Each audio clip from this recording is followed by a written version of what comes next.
प्यारे विद्यार्थियों नमस्कार। आज मैं आपके बीच में प्रेजेंट सिंपल के इंटरोगेटिव सेंटेंस को लेकर आपके बीच में हाजिर हुआ हूं। और विद्यार्थियों, पिछले वीडियो में हम लोगों ने प्रेजेंट सिंपल के अफर्मेटिव सेंटेंस के बारे में विस्तृत जानकारी ली और उसके बाद में नेगेटिव सेंटेंस के बारे में विस्तृत जानकारी दी। और आज एक तीसरा सेंटेंस आ रहा है जिसका नाम है इंटरोगेटिव सेंटेंस। तो सबसे पहले हम जानने की कोशिश करेंगे इंटरोगेटिव सेंटेंस का अर्थ क्या होता है। चलिए, इसको बोलते हैं इंटरोगेटिव सेंटेंस या इंटरोगेटिव सेंटेंस का अर्थ होता है प्रश्नवाचक वाक्य। क्या अर्थ होता है? प्रश्नवाचक वाक्य, यानी इस वाक्य के अंदर प्रश्न पूछे जाएंगे। जैसे इंटरोगेटिव सेंटेंस की बात करें तो ये भी दो प्रकार के वाक्य बनते हैं। एक बनते हैं हेल्पिंग वर्ब से शुरू होते हैं और एक है जो इस प्रकार के वाक्य डब्ल्यूएस वर्ड से शुरू होते हैं। देखिएगा, हेल्पिंग वर्ब, एक सेंटेंस शुरू होते हैं हेल्पिंग वर्ब से, किससे? हेल्पिंग वर्ब यानी सहायक क्रिया से, और दूसरे होते हैं डब्ल्यूएस वर्ड से। इसी कारण मैंने आपको बताया था कि ये डब्ल्यूएस वर्ड और हेल्पिंग वर्ब वाला इंटरोगेटिव सेंटेंस है। आपको मैं अलग से वीडियो बनाकर समझाऊंगा, क्योंकि पिछली क्लास में या लास्ट ईयर की बात करें तो हम लोगों ने हेल्पिंग वर्ब वाले सेंटेंस पढ़े थे और डब्ल्यूएस वर्ड वाले नहीं पढ़े थे। इसी कारण मैं आज आपको हेल्पिंग वर्ब और डब्ल्यूएस वर्ड दोनों प्रकार के सेंटेंस बनाना समझाऊंगा, ताकि आपको समझ में आ जाएगा किस प्रकार से वाक्य बनते हैं। विद्यार्थियों, हेल्पिंग वर्ब से शुरू होने वाले वाक्य और डब्ल्यूएस वर्ड से शुरू होने वाले वाक्य दो प्रकार के वाक्य बनते हैं इंटरोगेटिव सेंटेंस में। और डब्ल्यूएस वर्ड से जो भी सेंटेंस बनेगा वह उसका उत्तर है जो यस या नो में दिया जाता है। उसी प्रकार से हेल्पिंग वर्ब के वाक्य बनते हैं और किस प्रकार से बनते हैं वो थोड़े आपको जानकारी आपके बीच में शेयर करें। हेल्पिंग वर्ब की बात करें तो अपन पढ़ रहे हैं आज प्रेजेंट सिंपल टेंस, और प्रेजेंट सिंपल टेंस की हेल्पिंग वर्ब होती है डू या डज, यानी डू या डज से शुरुआत होगी। जिस वाक्य की शुरुआत डू या डज से होगी वह हेल्पिंग वर्ब से शुरू होगा, और अंत में इसकी खास बात है प्रश्नवाचक वाक्य है, यानी अंत में प्रश्नवाचक चिन्ह लगेगा। तो चलिए, सबसे पहले आपको थोड़े फॉर्मूलों के बारे में अवगत करवा देता हूं कि कौन सा फॉर्मूला लगता है जिससे कि अपना सेंटेंस बन जाता है। तो सबसे पहले फॉर्मूला यहां पर लिखूंगा। फॉर्मूला होता है विद्यार्थियों, धीरे धीरे सोचने का प्रयास करेंगे। हम लोगों ने नेगेटिव सेंटेंस के बारे में पढ़ा है, तो नेगेटिव सेंटेंस में था सब्जेक्ट प्लस डू या does plus not plus man verb की फर्स्ट फॉर्म प्लस ऑब्जेक्ट। ये हम लोगों ने पिछले वीडियो में पढ़ा है।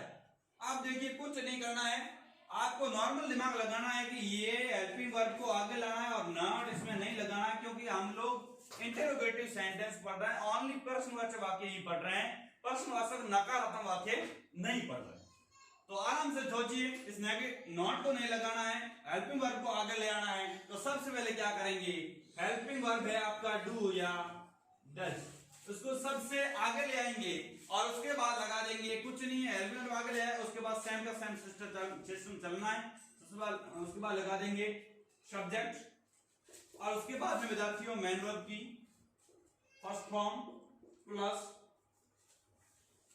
ऑब्जेक्ट, और उसके बाद जो भी अदर्स वाक्य के अंदर जो भी जैसे इंसान का नाम है या अन्य कोई भी चीजें एडवर्ब है वो आप उसके बाद में लगाएंगे, और अंत में आप लगाएंगे प्रश्नवाचक चिन्ह। तो हेल्पिंग वर्ब से शुरू होने वाले इंटरोगेटिव सेंटेंस है, और मैंने आपको पहले ही बताया है कि इंटरोगेटिव सेंटेंस जो भी होगा तो शुरुआत में उसकी हेल्पिंग वर्ब होगी या फिर डब्ल्यूएस वर्ड है जो आपका शुरुआत में होगा। यानी यहां पर हेल्पिंग वर्ब आगे आ रही, डू या डज का कह सकते हैं प्रयोग सबसे पहले करेंगे। कोई भी सेंटेंस आप अंग्रेजी का बनेंगे तो सबसे पहले डू या डज लगाएंगे। उसी प्रकार से मैंने आपको अब हिंदी में बात करूं तो हिंदी में हम लोगों ने अफर्मेटिव सेंटेंस पढ़ा था, उसमें हम लोगों ने सीखा था कि राम विद्यालय जाता है, एक प्रकार का अफर्मेटिव सेंटेंस है। उसी प्रकार से राम विद्यालय नहीं जाता है, ये एक प्रकार का नेगेटिव सेंटेंस है। उसी कारण में आज एक अगला सेंटेंस है जिसका नाम है इंटरोगेटिव, यानी प्रश्नवाचक की बात करूं तो इसमें होगा प्रश्न। एक तो था राम विद्यालय जाता है, दूसरा है राम विद्यालय नहीं जाता है। इसमें होगा क्या राम विद्यालय जाता है, इससे और पता लगता है कि वाक्य के अंदर प्रश्न पूछा जा रहा है। क्या राम विद्यालय जाता है, यानी वाक्य के अंदर प्रश्न पूछा जा रहा है, वाक्य भी एक प्रकार का प्रश्नवाचक होगा। इसी कारण हम लोग सेंटेंस को बनाने के अंत में इंटरोगेटिव मार्क का यूज किया, प्रश्नवाचक चिन्ह का प्रयोग। तो एक वाक्य की शुरुआत करता हूं, जैसे क्या, आप गौर से सुनिए, खुद खुद को सोचना, प्रश्नवाचक वाक्य इसका मतलब प्रश्न पूछा जाएगा। क्या क्या रवीना अंग्रेजी पढ़ाती है? अंग्रेजी पढ़ाती है। क्या रवीना अंग्रेजी पढ़ाती है? आराम से सोचिए, क्या रवीना अंग्रेजी पढ़ाती है? तो आपको दिमाग में रखना कि वाक्य तो प्रश्नवाचक है, प्लस अंत में आ रहा ता है, ती है, ते आ रहा है, इसका मतलब प्रेजेंट सिंपल का इंटरोगेटिव सेंटेंस। तो आप क्या करेंगे, सेम सिस्टम में रखना है। डू या डज का प्रयोग मैंने आपको पहले ही बताया है कि आप डज तभी लगाएंगे जब आपका कर्ता एकवचन हो, और डू तब लगाएंगे जब आपका कर्ता बहुवचन। आपको सोचना है वाक्य के अंदर कर्ता कौन है, और किसी भी कार्य को करने वाला कर्ता ही होता है। तो यहाँ पर रवीना आ रही है, रवीना अपने आप में एक कर्ता है और कर्ता एक वचन है, क्योंकि रवीना एक ही है। तो हम लोग सबसे पहले डू या डज में से एक सुन लेंगे, डज, क्योंकि रवीना एक वचन। यहां पर लगा देंगे डज। उसके बाद में ये आपका फॉर्मूला बोलता है कि आप सब्जेक्ट लगाइए, यानी सब्जेक्ट यहां पर रवीना है, तो हम लोग लगा देंगे रवीना। फिर अब देखिएगा, अंग्रेजी पढ़ना अलग है और पढ़ाना अलग है। पढ़ने को बोलते हैं रीड और पढ़ाने को बोलते हैं टीच। तो यहां पर आप लिखेंगे टीच। फिर इंग्लिश है, इंग्लिश का ई बड़ा रखेंगे, इंग्लिश। अब देखिएगा अंत में बोल रहा है प्रश्नवाचक चिन्ह, हम लोगों ने लगा दिया। Does Raveena teach English? क्या रवीना अंग्रेजी पढ़ाती है? ये आपका हेल्पिंग वर्ब से शुरू होने वाला सेंटेंस बन गया।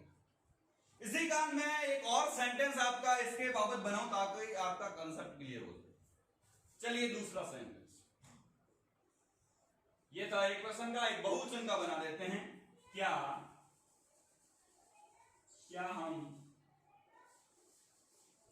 हम आप विद्यालय जाते हैं या फिर और कुछ काम जाते हैं, विद्यालय से ही बनाते हैं। क्या हम विद्यालय जाते हैं? गौर से सुनिए, क्या हम विद्यालय जाते हैं, यानी वाक्य के अंदर प्रश्न पूछा जा रहा है। इसका मतलब श्योर है कि आपका प्रश्नवाचक वाक्य है, इंटरोगेटिव सेंटेंस है। क्या करेंगे, सबसे पहले देखेंगे कर्ता को, कर्ता एकवचन है बहुवचन। हम यानी हम बहुत सारे हम की बात हो रही है, इसका मतलब श्योर है कि कर्ता आपका बहुवचन, यानी सबसे पहले डू का प्रयोग कर लेंगे। डू बड़ा रखेंगे क्योंकि शुरुआत का स्तर कोई भी आपको नाउन जो भी संज्ञा शब्द लिखेंगे तो पहला अक्षर बड़ा, दूसरे वर्ड सभी छोटे। डू हो गया, उसके बाद में वी हो गया क्योंकि सब्जेक्ट बोल रहा है। उसके बाद मेन वर्ब लगानी, और मेन वर्ब क्या आपकी जाना, यहाँ पर क्रिया है, मुख्य क्रिया, तो यहां पर हो जाएगी गो, फिर टू स्कूल। ये आपका सेंटेंस कंप्लीट है। अंत में प्रश्नवाचक चिन्ह लगाना ही, क्योंकि हेल्पिंग वर्ब से शुरू हो रहा है और अंत में आपका प्रश्नवाचक चिन्ह लगेगा। इस प्रकार से आपके हेल्पिंग वर्ब के सेंटेंस बनते हैं। उसी कारण एक दूसरा टाइप है प्रश्नवाचक का, जिसका नाम है डब्ल्यूएस वर्ड। और डब्ल्यूएस वर्ड का हम लोग जो भी सेंटेंस बना रहे हैं आप ध्यान दीजिए। डब्ल्यूएस वर्ड यानी जैसे शुरुआत होगी व्हाट से, वेयर से, व्हाई से, हाउ मेनी, जो भी ये एच या ऐसे शुरू हो रहा है। डब्ल्यू से तो व्हाट है, व्हेन है, वेयर है, व्हाई है, ये सब सेंटेंस आपके डब्ल्यूएस वर्ड से शुरू होंगे। जैसे एक आपको वाक्य समझा देता हूं, लेकिन वाक्य से समझाने से पहले मैं आपको थोड़ा सा फॉर्मूला के बारे में अवगत करवा देता हूं। फॉर्मूला क्या लगेगा, कुछ नहीं करना, नॉर्मल दिमाग लगाना है। फॉर्मूला सबसे पहले लिखेंगे डब्ल्यूएस वर्ड, यानी डब्ल्यूएस वर्ड से शुरुआत करेंगे। ये हो गया आपका डब्ल्यूएस वर्ड। डब्ल्यूएस वर्ड में वे समस्त वर्ड शामिल है, जिसमें आता है व्हाट, वेयर, व्हाई, जो भी, व्हेन है, हुज है, विच है, whom है, ये समस्त शब्द डब्ल्यूएस वर्ड के श्रेणी में आते हैं। डब्ल्यूएस वर्ड प्लस, अब देखिएगा डब्ल्यूएस वर्ड के बाद आप हेल्पिंग वर्ब लगाएंगे, प्लस डू या डज,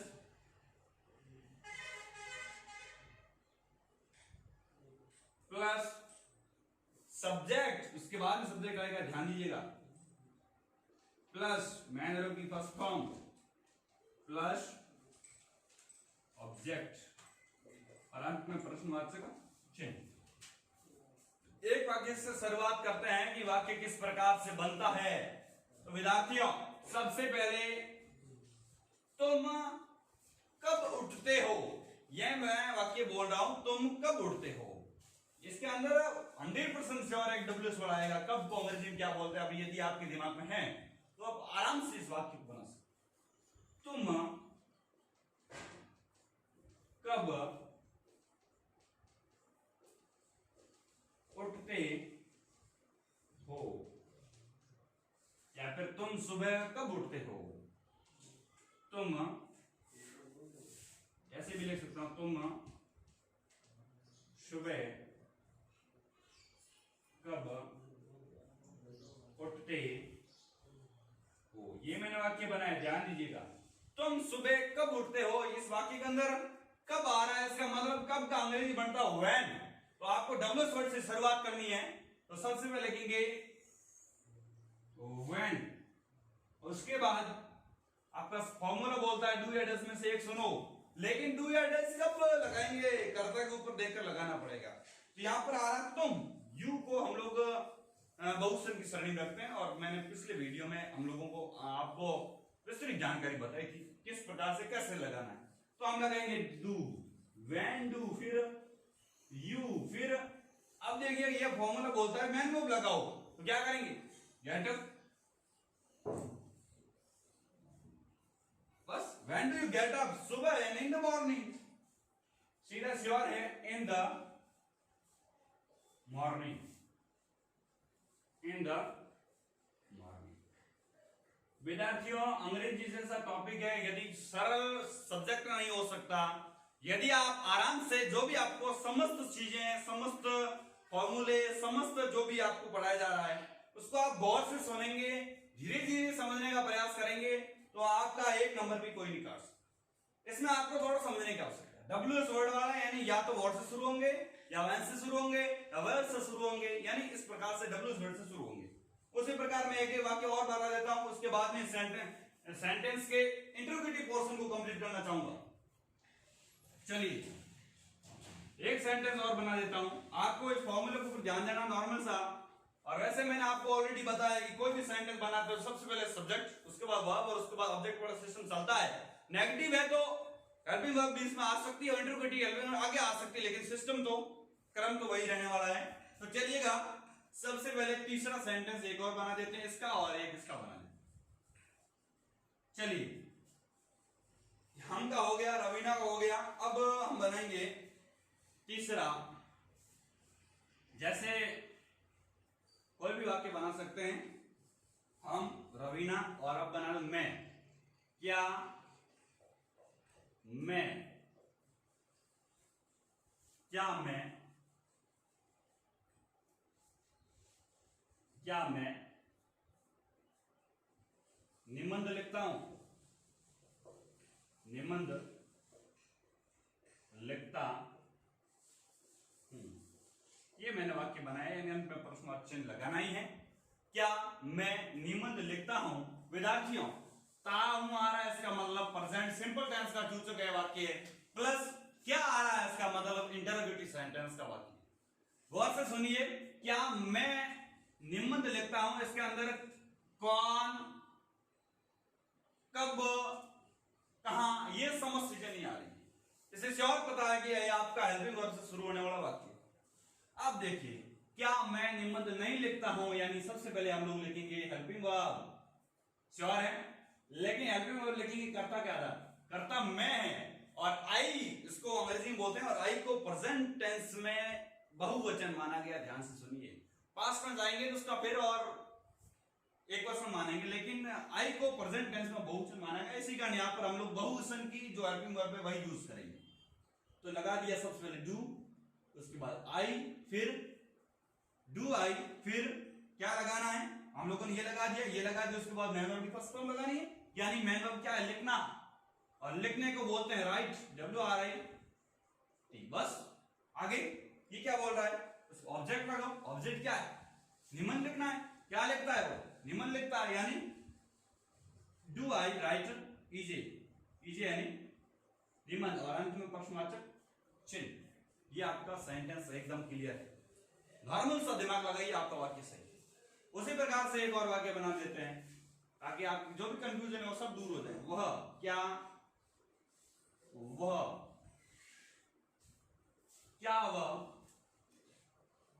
क्या, वह खाना पकाती है, खाना पकाती है। अब आराम से सुनिए, और जब भी मैंने आपको एक क्वेश्चन और बहुवचन का पोर्शन समझाया है तब मैंने आपको बताया है कि वह स्त्रीलिंग के साथ आप लोग सी का प्रयोग करेंगे, यदि वह आपका पुल्लिंग आया है तो आप ही का प्रयोग करेंगे। यहां पर पकाती है यानी स्त्रीलिंग की बात हो रही है, अब सब्जेक्ट के तौर पर बात करें तो सब्जेक्ट आपका सी होगा, ना कि ही, यानी आप लोग यहां पर सब्जेक्ट सी होगा, और सी एक क्वेश्चन है तो हेल्पिंग वर्ब क्या आएगी, डज आएगी, तो यहां पर लगा देंगे डज, फिर सी, फिर डज सी, ये आपका हो गया डू डज में से एक सुन लिया, उसके बाद सब्जेक्ट लगा दिया, उसके बाद मैन वर्ब की फर्स्ट फॉर्म हो जाएगी, कुक का हो जाएगा कुक, और फिर फूड, और अंत में प्रश्नवाचक चिन्ह। ये आपका सेंटेंस तैयार है। उसी प्रकार से इधर एक और वाक्य बना देते हैं आपको जानकारी के लिए। ये यहाँ पर दूसरा वाक्य है। पहला वाक्य हम लोगों ने तुम सुबह कब उठते हो, दूसरा है तुम कहां रहते हो। देखो नॉर्मल सा प्रश्न है लेकिन आपको थोड़ा सा दिमाग लगाना, तुम कहां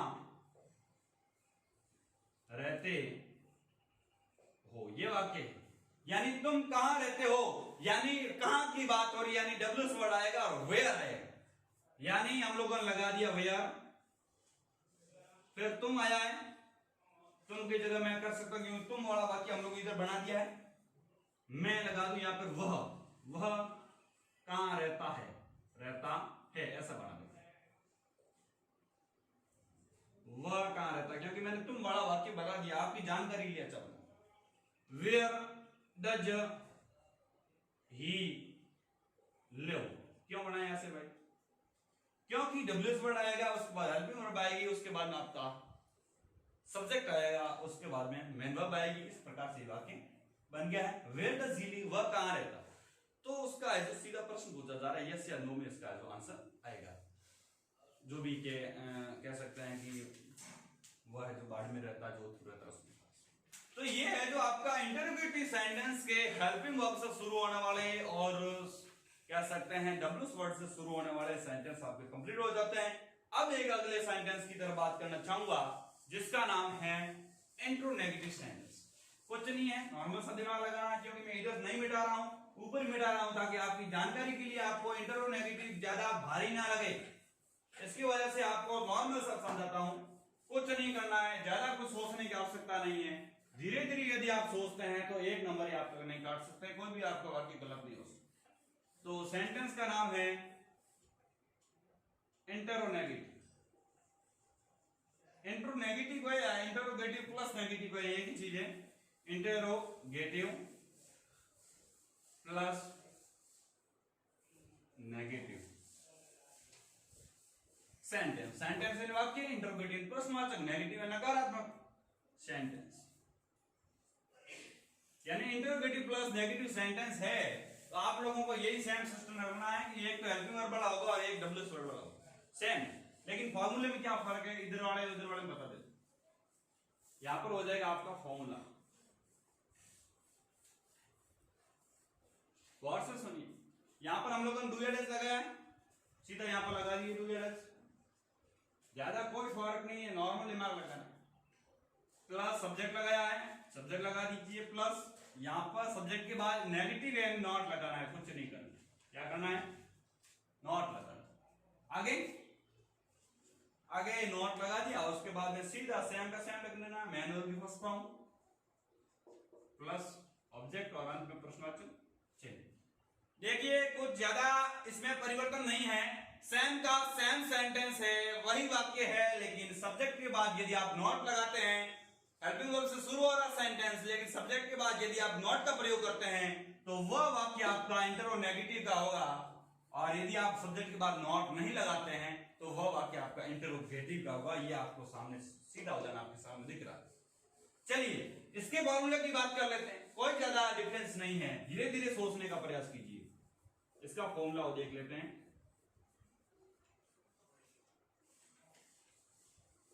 देखिए यहां पर हम लोगों ने डब्ल्यूएस वर्ड प्रयोग किया है। WS word plus helping verb plus subject plus not plus main verb की first form plus object plus प्रश्नवाची। क्या फर्क है देखिए, यहां पर डब्ल्यूएस वर्ड है, डब्ल्यूएस वर्ड लिख दिया, उसके बाद डू या डज है, डू या डज लिख दिया, उसके बाद क्या सब्जेक्ट है, उसके बाद सब्जेक्ट लगा दिया। लेकिन सब्जेक्ट के जस्ट बाद हम लोगों ने मैन वर्ब से पहले नॉट लगा दिया, यानी इससे श्योर है कि इसमें सिर्फ सब्जेक्ट के बाद यदि आप नॉट का प्रयोग करते हैं तो डब्ल्यूएस वर्ड वाला सेंटेंस ही आप इंट्रोनेगेटिव सेंटेंस बन सकता है।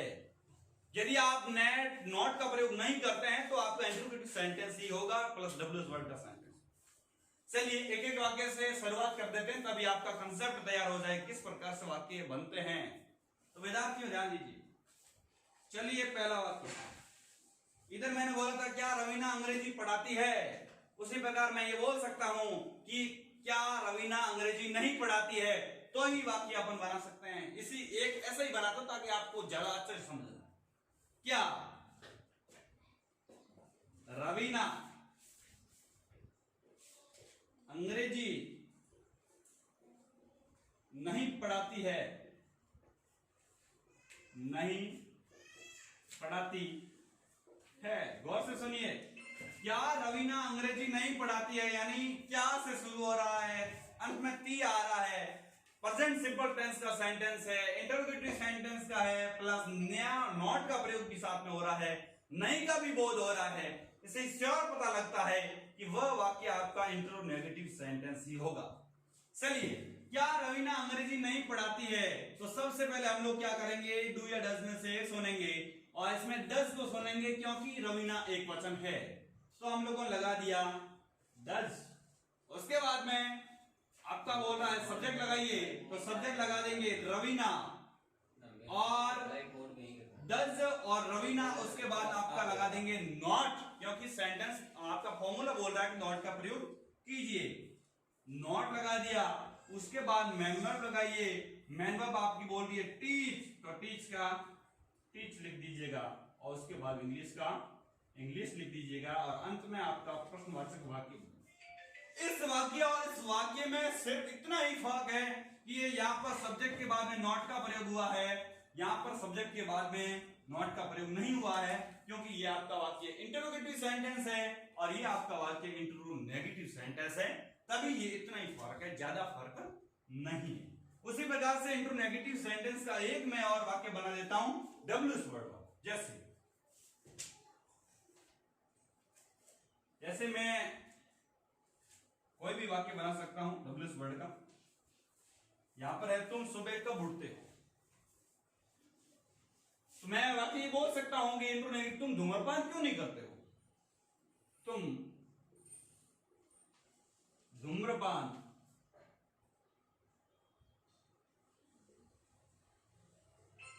क्यों नहीं करते हो। वैसे धूम्रपान नहीं करना चाहिए, लेकिन एक प्रश्न के तौर पर बात करें तो किस प्रकार से वाक्य बनता है, तुम धूम्रपान क्यों नहीं करते हो, तो सबसे पहले हम क्या करेंगे, सोचेंगे कि वाक्य किस प्रकार का है, क्यों का प्रयोग हो रहा है, अंत में ता है, ती है, ते वाले में आ रहा है, ते आ रहा है, इसका मतलब श्योर है कि हमारा टेंस अपना प्रेजेंट सिंपल टेंस है प्लस इंट्रोनेगेटिव सेंटेंस है, क्योंकि इसके अंदर प्रश्न पूछ रहा हूं। देखिए, तुम धूम्रपान क्यों नहीं करते हो, तो हम सीधा लगाएंगे यहां पर सबसे पहले डब्ल्यूएस वर्ड लगाएंगे, क्यों वाला है, क्यों क्या है, क्यों डब्ल्यूएस वर्ड वाला सेंटेंस है, यानी हम लोग सबसे पहले लगाएंगे वाई, फिर वाई के बाद में आपका बोला डू या डज में से एक चुनिए, लेकिन डू या डज में से चुनने से भी आपको देखना पड़ेगा सब्जेक्ट एक वचन है या बहुवचन, तो यहां पर आपका तुम आ रहा है, तुम बहुवचन की श्रेणी हम लोगों ने रखा है, तो यहां पर क्या करेंगे, वाई के बाद लगा देंगे डू, उसके बाद है यू, फिर वाई डू यू, फिर नॉट लगा देंगे क्योंकि यह आपका इंट्रोनेगेटिव सेंटेंस है, और क्विट और स्मोकिंग यानी धूम्रपान, स्मोकिंग, ओके, इस प्रकार से यदि आप वाक्य बनाते हैं तो एक भी ऐसा सेंटेंस नहीं रहेगा कि आप वाक्य नहीं बना सकते। तो विद्यार्थियों छोटा सा दिमाग लगाना है। हम लोगों ने सबसे पहले अफर्मेटिव सेंटेंस की बात कर ली, उसके बाद नेगेटिव सेंटेंस की बात कर ली। नेगेटिव सेंटेंस की बात करने के बाद मैंने आपको बताया था कि मैं डब्ल्यूएस वर्ड वाला सेंटेंस इंट्रोगेटिव वाला पोर्शन दो भागों में आपको समझाने वाला हूं। उसमें आपको मैंने डब्ल्यूएस वर्ड वाले सेंटेंस और हेल्पिंग वर्ब से शुरू होने वाले सेंटेंस के बारे में अभी जानकारी प्रदान की, आपको अवगत करवाया कि डब्ल्यूएस वर्ड वाले सेंटेंस में क्या फर्क है और हेल्पिंग वर्ब से शुरू होने वाले वाक्य में क्या फर्क है।